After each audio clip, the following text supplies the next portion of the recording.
স্বেচ্ছাসেবী সংগঠন। এটার মাধ্যমে সমাজের সুবিধাবঞ্চিত মানুষদেরকে আমরা সেবা দিয়ে থাকি, বিভিন্ন ধরনের সেবা।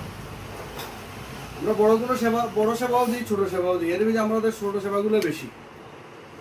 আমরা যেমন পথচারীদেরকে আমরা পানির পিপাসা লাগলে পানি দেই, গরমের সময় শরবত দেই। রিক্সা ড্রাইভারদেরকে আমরা বিভিন্নভাবে আমরা শ্রমিকদেরকে সহযোগিতা করি।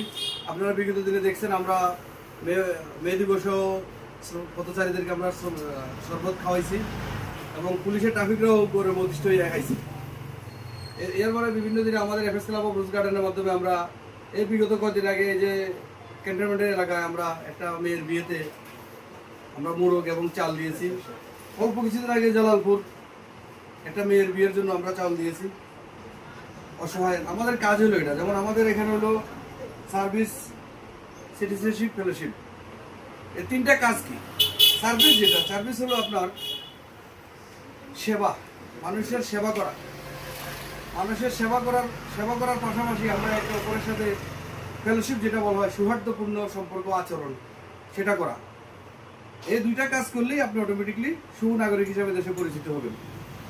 তো আপনারা যারা এখানে আছেন, আমি আশা করব আপনারা আগামীতে আমাদের সাথে একসাথ হয়ে আপনাদের কষ্ট উপার্জিত টাকা থেকে কিছু টাকা সমাজের সুবিধাবঞ্চিত মানুষদের পাশে খরচ করবেন এবং মানুষকে সহযোগিতা করবেন বলে আমি আশা করি। বলে আমার বক্তব্য শেষ করছি। আল্লাহ হাফেজ, আসসালামু আলাইকুম।